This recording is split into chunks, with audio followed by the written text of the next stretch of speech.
The faint, sharp sting of a chemical odor hit me first, slicing through the familiar playground smells of cedar mulch, warm plastic, and the sweet lilac bushes lining Meadow VYEW Park. It was subtle, easy to miss unless you were already on edge, searching for something off. That Saturday afternoon, a gnawing unease had settled in my gut, sharpened by years of sniffing out trouble in my job. I'm Emily Harper, the state's director of safety inspections, though I don't broadcast that at neighborhood barbecues. To most folks in Willow Creek, I'm just Leo's mom, the lady who brings brownies to PDA meetings. But that day, my instincts were screaming. Little Jamie Carter, a 6-year-old with a grin that could light up a storm, had been whisked home an hour earlier, his wheelchair-bound legs trembling from a burning rash. His mom, my friend Lisa, was a wreck, describing his blotchy face and hacking cough. Then, there was Mia Lopez, a bubbly 5-year-old who loved the sensory wall's bright colors.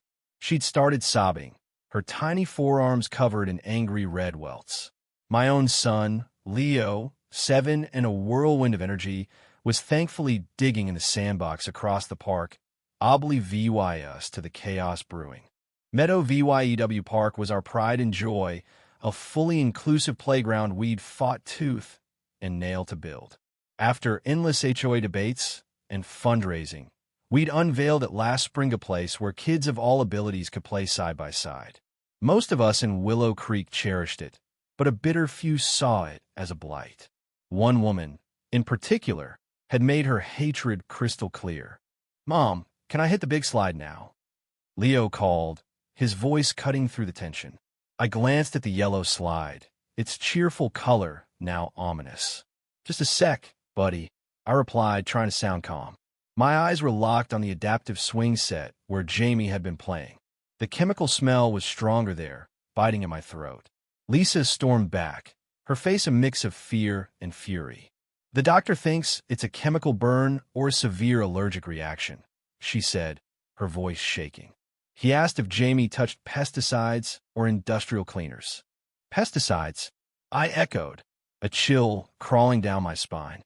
Our HOA was obsessive about safety, always using pet-safe, organic sprays and announcing them weeks in advance.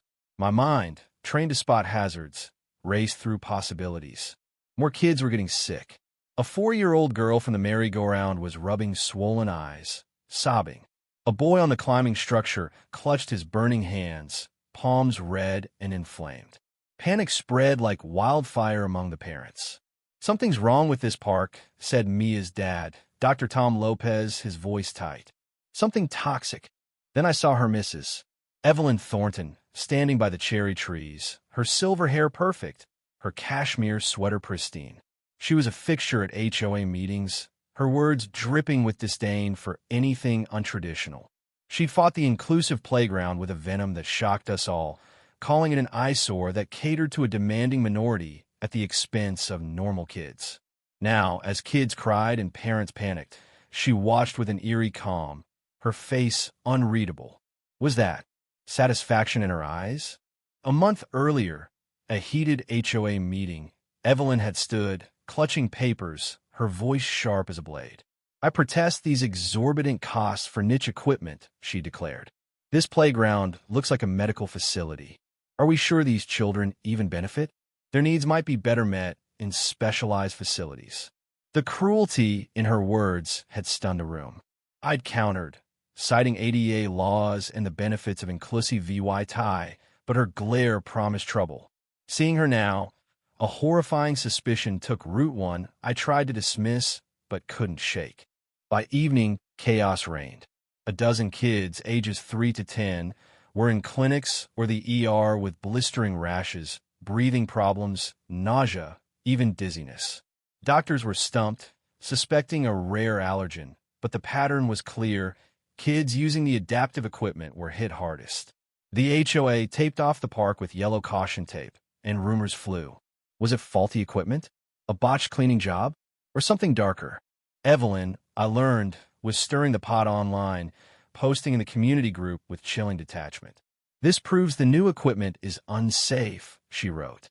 "These complicated contraptions for special needs kids are a liability. Maybe they're just more delicate. Her words weren't just cruel, they felt calculated, blaming the VY Tims to push her agenda, dismantle the inclusive park. That night, I couldn't sleep. The kids' pained faces haunted me, along with that oily residue I'd found on the swing, Evelyn's strange calm, her VY size posts. My training screamed. This was no accident. It was targeted. By morning, I made a call. Mike, I need a hazmat team at Meadow VYEW Park. Priority 1. I told my deputy, my voice low. Discreetly, I think we're dealing with a criminal act. Mike paused. Emily, that's your neighborhood. Yeah, I said grimly. And Leo plays there every day. An hour before the emergency HOA meeting, 2 unmarked vans rolled up. My team 3 chemists and 2 hazmat techs moved silently, their equipment hidden in duffels. I led them to the swing set and sensory wall. Their detectors wailed instantly. Organophosphate pesticide with a corrosive additive, said Dr. Lena Kim, my lead chemist, her face grim. This is commercial grade, not for home use. It causes burns, respiratory failure, neurological damage. It's a nerve agent, Emily. My blood froze. This was no mistake. It was a deliberate attack on the equipment used by disabled kids. As we collected samples, I spotted Evelyn approaching, a folder in hand, her face set with purpose. She froze when she saw us, her eyes narrowing at my state ID badge. What's this? She stammered. You can't be here without HOA approval. I stepped forward, voice like steel. I'm Director Emily Harper, State Safety Inspections. We're investigating chemical exposure causing harm to children. This is a state investigation scene. Her face paled, the folder slipping from her hands, papers scattering. She had no idea who I was or the power I held. At the HOA meeting, the clubhouse was packed with furious parents. I stood, not as Emily the mom, but as Director Harper. We've confirmed a toxic organophosphate on the adaptive equipment, I said, my voice cutting through the room. This was no accident. It was a deliberate act endangering our children. Gasps erupted. I locked eyes with Evelyn, who sat rigid, a twitch betraying her. The state police and EPA are investigating, I added. Right then, 2 troopers and a detective entered, heading straight for her.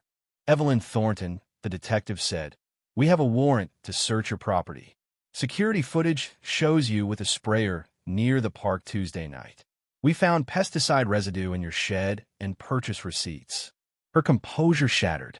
"This is slander," she shrieked, but the EVY dense footage chemicals receipts was undeniable. She'd poisoned the park, targeting disabled kids out of prejudice. Escorted out, her sobs echoed in the silent room. The aftermath was swift. Evelyn faced felony charges, including hate crimes, and was con VY TED. Her assets funded medical bills, park cleanup, and disability awareness programs. Meadow VYEW Park reopened, stronger, a symbol of resilience. New state laws, the Meadow VYEW protocols, mandated rigorous playground safety checks. The kids recovered, their laughter louder than ever. Leo, holding my hand, asked, "Mom, did you catch the bad lady? You're like a safety superhero." I hug him tight. "Something like that, buddy." Meadow VYEW wasn't just a park Anna Maria, it was a testament to justice, to a community that fought for every child's right to play. The chemical stench was gone, replaced by cedar, flowers, and hope. What do you think? Could someone like Evelyn ever believe they're the hero of their own story?